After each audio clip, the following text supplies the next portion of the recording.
Endi sözge Demokratik Sol Parti Genel Başkan Yardımcısı, emekli Büyükelçi Mehmet Necati Utkan'a çıkışını davet edeyim.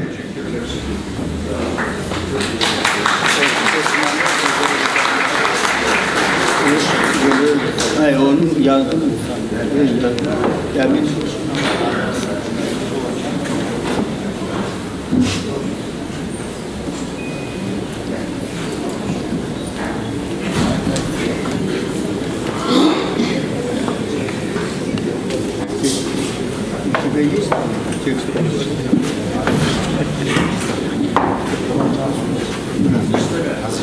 O zaman tercüman ol.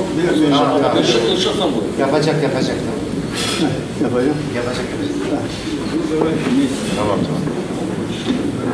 Tamam. Yapar. Oldu. Tamam. Şey yapmayın. Hadi rahat. Tamam, yazma.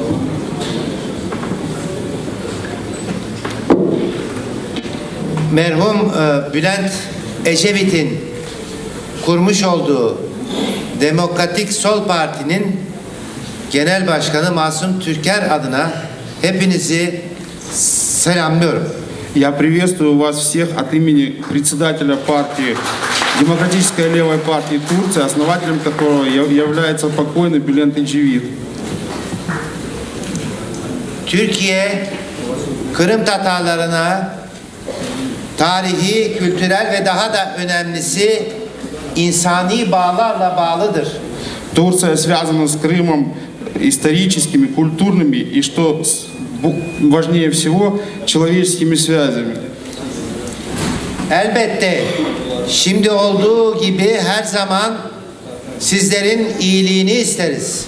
Конечно, как и сейчас, как и в данный момент, мы всегда желаем вам благополучия, чтобы вам было всегда хорошо. Tabii geleceğini tayin etmek onların, sizin yani bileceğiniz bir iştir. Конечно, определять свое будущее – это дело ваше. En iyi çareleri bulmanızı temenni ederiz.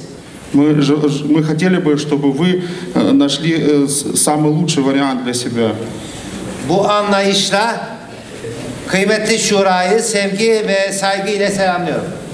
И с этим я приветствую Шуру с любовью и с уважением.